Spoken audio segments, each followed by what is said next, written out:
do Senhor estava sobre Elias, o qual cingiu os lombos, e veio correndo perante Acabe, até a entrada de Jezreel. Amém? Amém. Os irmãos podem se assentar. Louvado é o nome do Senhor. Como eu já havia falado, nós estamos no culto de oração, e nada melhor do que falar sobre este grande homem, este homem de oração. Nós temos muito a aprender com Elias. Elias foi um homem de Deus tão usado, com tanta fé, a ponto de declarar com seus lábios que iria parar de chover. Ele não disse segundo diz a palavra do Senhor. Ele disse segundo a minha palavra não choverá. Elias surgiu ali numa época em que Acabe, rei de Israel, um rei que foi o pior de todos os reis, um rei que fez coisas horríveis para o povo de Israel, mas coisas horríveis perante Deus, pecou contra Deus. Todos sabem que Acabe era esposo de Jezabel. E nós vimos atrocidades ali que eles fizeram. Levantaram altares de idolatria. Fizeram coisas horríveis contra Deus. E no meio de toda essa bagunça, estava bem reinando o rei Acabe, fazendo tudo o que lhe aprazia aos olhos. De repente levanta este homem, Elias. Um homem que eu não vejo aqui o nome do pai, não vejo genealogia, mas ele se levanta. E ele chega com coragem diante do rei. E ele diz: vive o Senhor, Deus de Israel, cuja face estou, que nesses anos nem orvalho, nem chuva haverá, segundo a minha palavra. Eu fico pensando, que autoridade que este homem tinha. Ele chegou, ele declarou, ele pôs, se fosse nos nossos dias, pôs o dedo no nariz do rei e falou assim, ó, segundo a minha palavra, não vai ter nem orvalho, nem chuva, segundo o Deus em cuja face estou. Quantos hoje em dia conseguem viver na face do Senhor, né? Nós temos visitações, nós buscamos a presença de Deus, mas este homem, ele vivia diante da presença de Deus. Talvez aí o resultado das orações dele ser respondida de imediato, talvez aí o resultado de tantas coisas que ele fez. E aí tem aquela passagem muito conhecida, onde ele desafiou 450 sacerdotes de Baal. Ele desafiou e Deus respondeu com fogo. Todos conhecem essa passagem maravilhosa. Mas quando ali ele disse a Acabe que não choveria, ele queria então mostrar que Baal era conhecido como o Deus da chuva. Ele queria ali então desafiar e mostrar que Deus é mais poderoso, é Ele que manda na chuva, é Ele que manda em todas as coisas, e que Baal não era nada. E ali então, quando Elias falou que não ia chover mais, ficou então sem chuva durante 3 anos.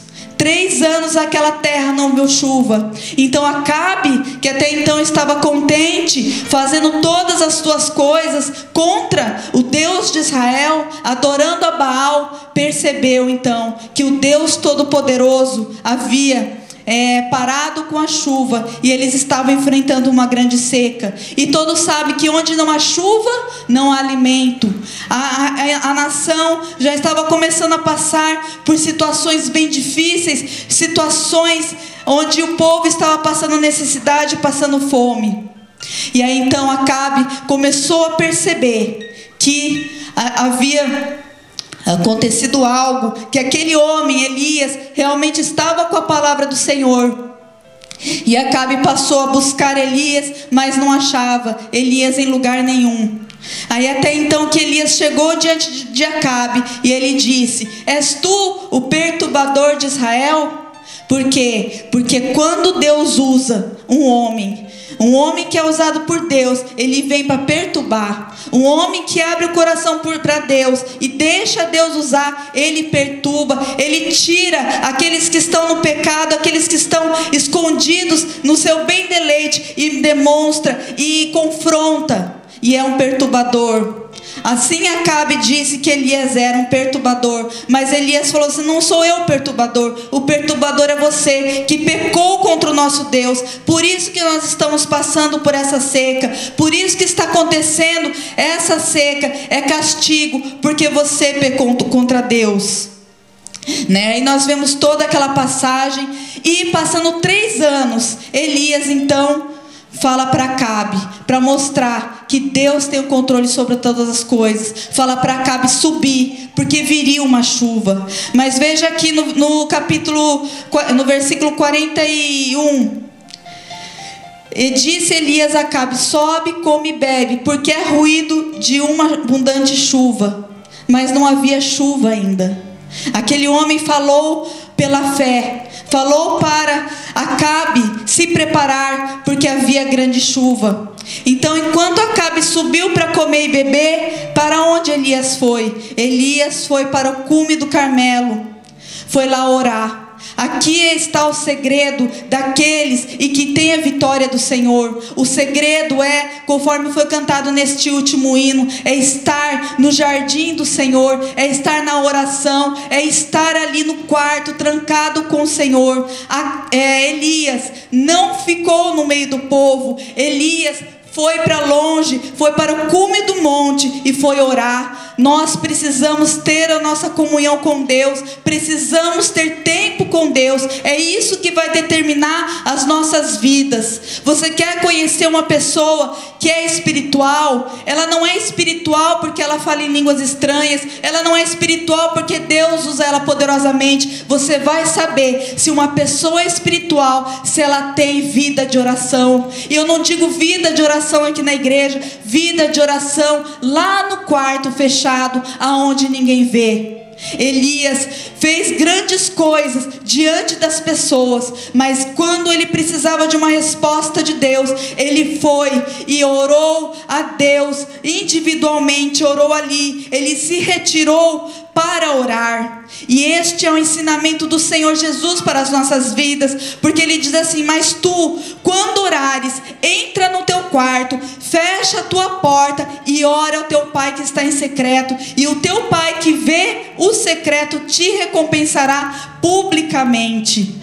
É mandamento do Senhor. Se nós vermos, todos os homens de Deus tinham uma oração particular, tinham uma vida particular. O nosso próprio amado Jesus, ele se retirava, porque se nós não tivermos um lugar aonde nós viemos recarregar as nossas energias, as nossas forças, nós não vamos conseguir permanecer. Muitas pessoas ficam preocupadas em orar em público, mas eu digo uma coisa: se não for orar em particular, a oração em público de nada vai servir. O que nós fazemos em público é resultado daquilo que nós plantamos particularmente. Então Elias, ele se retirou ali para o cume do monte e se inclinou por terra. Aleluias. Aqui eu já vejo um Elias diferente daquele Elias que até zombou dos profetas de Baal, até riu dos profetas de Baal. Vai, acende mais, faz alguma coisa, quem sabe seu Deus está dormindo. Nós vemos ali um Elias de pé, um Elias firme diante do inimigo, firme diante das circunstâncias. E assim que nós temos que ser diante do inimigo, diante das nossas lutas. Nós temos que permanecer firmes, de pé e glorificando a Deus. Lugar de chorar, lugar de se derramar e se prostrar é na presença do Senhor, é no oculto, no quarto, na presença do Senhor. Isso que eu tenho falado para vocês é algo que eu tenho vivido. Eu tenho cada dia menos vontade de falar com as pessoas e falar com Ele. Lá no quarto eu posso chorar, lá no quarto eu posso falar dos meus medos, dos meus temores. Lá no quarto com o Senhor eu posso clamar a Deus. Aleluias. Elias, ele tinha falado para o rei: rei, sobe que vai chover. Olha, eu estou vendo um ruído, mas a palavra de Deus nos diz em Tiago que ele era um homem sujeito às mesmas paixões que nós. Era um homem comum. E isso me faz pensar: será que não bateu um medo nele não? Será que não bateu uma dúvida nele? Porque quando ele diz que ouviu um ruído, havia 3 anos que não chovia, o céu claro, azulzinho, não chovia. Como pode uma pessoa falar uma coisa dessa? É pela fé, é pela autoridade que Deus lhe deu, mas ele sabia que ele dependia de Deus para aquela ação, para aquele mover. Então ele subiu, se afastou, saiu de perto das pessoas e foi falar com o dono da chuva, foi falar com o dono dos céus e da terra, daquele que pode, que faz todas as coisas. E ele prostrou, se inclinou. O que eu aprendo aqui? Diante da dificuldade, nós ficamos de pé, firmes, mas diante de Deus é lugar de nós nos humilharmos, é lugar de nós nos prostrarmos. Elias se inclinou e colocou seu rosto entre os joelhos, de tanto que era a sua inclinação e a sua humilhação. E o Senhor nos ensina que nós devemos nos humilhar debaixo da mão potente de Deus. Nós não precisamos nos humilhar diante do inimigo, porque a palavra diz em Provérbios: se te mostrarem fracos, fracos sereis.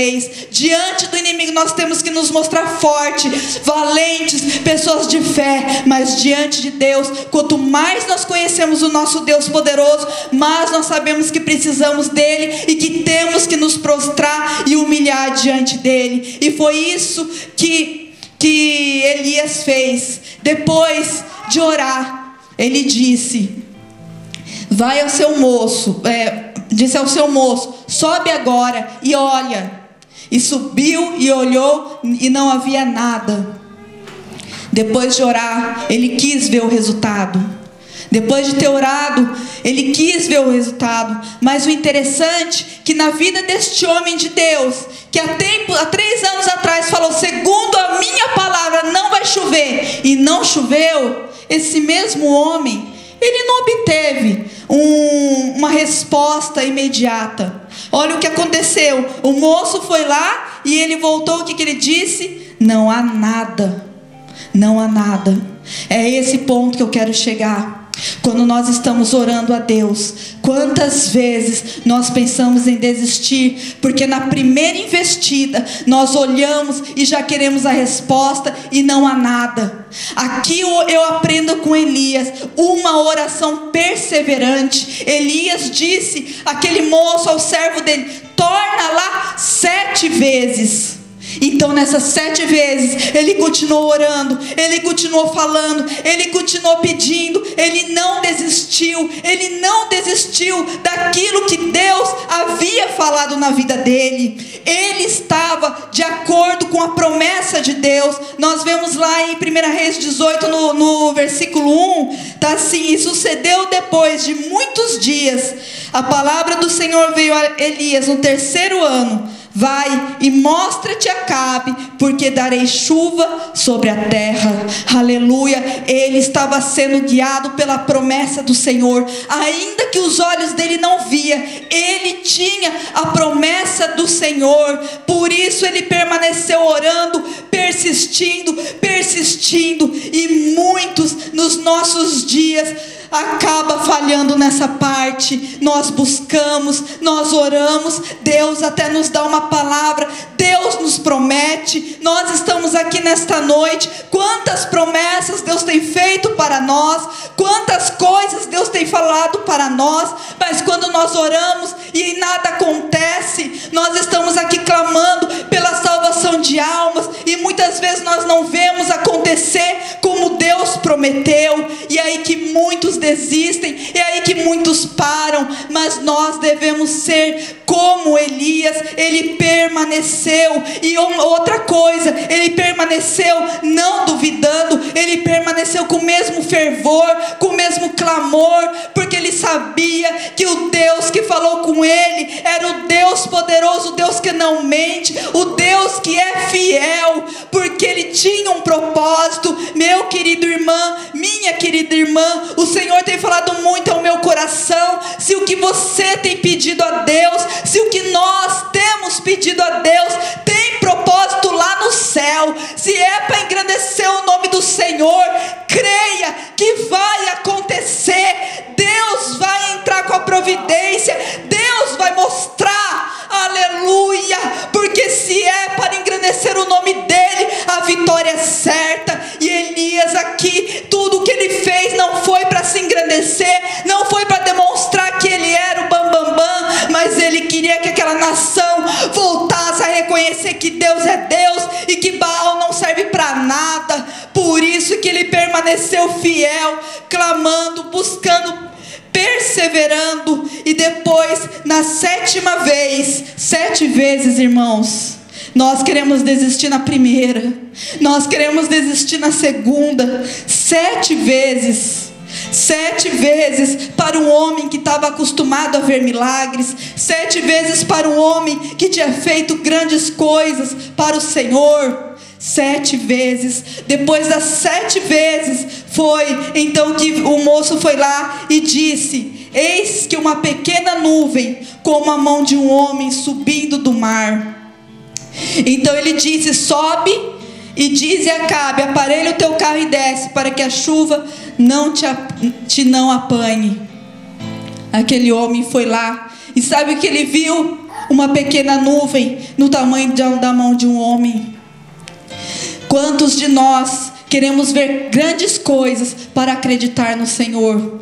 Quantos de nós queremos que Deus faça as coisas poderosamente, de forma grandiosa, para acreditarmos no Senhor? Se nós não acreditamos nas pequenas coisas, se nós não acreditamos que Deus abre as portas, que Deus move. Nessa semana nós passamos por uma situação que nós vimos Deus agindo, Deus trabalhando em favor de uma pessoa, e a pessoa parece que ela quer ver assim tudo caindo na mão dela, no colo, de mão beijada, Deus mostrando o seu poder, e a pessoa não vendo. Mas Elias não. Elias era um homem de fé. Por isso aquele pequeno sinal foi o suficiente para ele declarar a sua vitória. Eu dei uma palavra para você nesta noite. O pequeno sinal, apenas um vislumbre. O que você tem feito com aquilo que Deus já tem sinalizado para você? O que você tem feito? Você tem desprezado aquilo que o Senhor já tem sinalizado para você? Faça como Elias. Apenas uma nuvem da tamanho da mão de um homem, num lugar que não chovia há 3 anos, irmãos, num lugar que estava seco, uma nuvenzinha do tamanho da mão de um homem. Mas aquilo é o suficiente para quem tem fé, aquilo é suficiente para quem tem autoridade, aquilo é suficiente para quem crê no Deus que pode todas as coisas. Aleluias. Por isso nós devemos nos apegar aos sinais, aquilo que o Senhor tem colocado nas nossas vidas.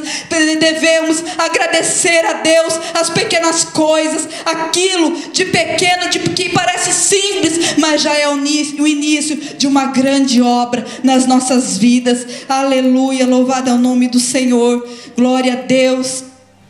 Aleluias. Então nós aprendemos com Elias a perseverar. Glória a Deus. Não importa se as circunstâncias dizem não, não importa se tenhamos que orar 1, 2, 3, 4, 5, 6, 7, 8 várias vezes, não importa, mas nós temos que orar e olhar, orar e vigiar.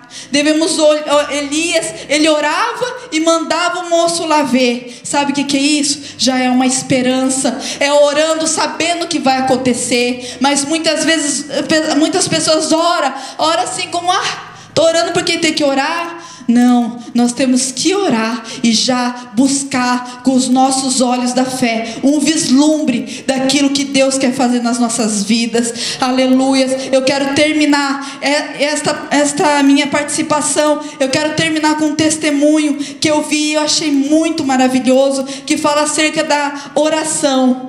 Era um lugar lá na África, onde eles estavam evangelizando, e eles queriam ganhar aquela cidade para Deus, mas a dificuldade era tão grande que eles chegaram ao ponto de dizer: vamos desistir, vamos terminar isso aqui, não tem mais jeito, não tem condições financeiras, não tem pessoas, não tem ninguém, não tem mais jeito, vamos desistir disso, olha como está a situação, não tem como, é muito difícil, vamos desistir. E aí um deles, o pastor, falou: vamos orar, vamos buscar a Deus, vamos orar. Então esse pastor juntou ele e mais umas pessoas, e essa pessoa que relatou era uma das pessoas que estava com ele. E aí eles começaram a orar. Eles começaram a orar, mas não é aquela oração somente assim para preencher. Falou que vou orar, eu vou orar. Não, é aquela oração de guerra, é aquela oração de bater, buscar. É aquela oração de persistir diante do trono de Deus. E eles persistiam, e eles oraram, até que Deus deu uma visão para esse pastor. E esse pastor, após a madrugada inteira orando, a noite inteira orando, assim com o raiar do sol, as lágrimas dele apareciam no seu rosto, e ele disse: Deus me mostrou. Está vendo esse vale onde nós estamos olhando? Eles estavam em cima do monte, e lá embaixo naqueles vales não tinha nada, somente cactos. Deus me mostrou que aqui vai ser uma grande igreja, aqui vai ter um grande complexo missionário. Aqui Deus nos mostrou. Então aqueles irmãos se apegaram àquela visão, àquele vislumbre, e começaram então a buscar, a orar, e de repente, irmãos, começou a abrir as portas, começou a vir condições financeiras, pessoas começaram a sentir de ir para lá, para cooperar lá com eles. E hoje é uma igreja que cabe mais de 21 mil pessoas. Esta igreja é uma igreja imensa, que cabe mais de 21 mil pessoas. Por quê? Porque eles oraram segundo o propósito do Senhor, eles oraram segundo a vontade do Senhor. Então eu tenho uma palavra para você, para mim nessa noite. Nós viemos orar aqui, é propósito do Senhor. Esses pedidos de oração é propósito do Senhor. Então vamos crer, vamos pegar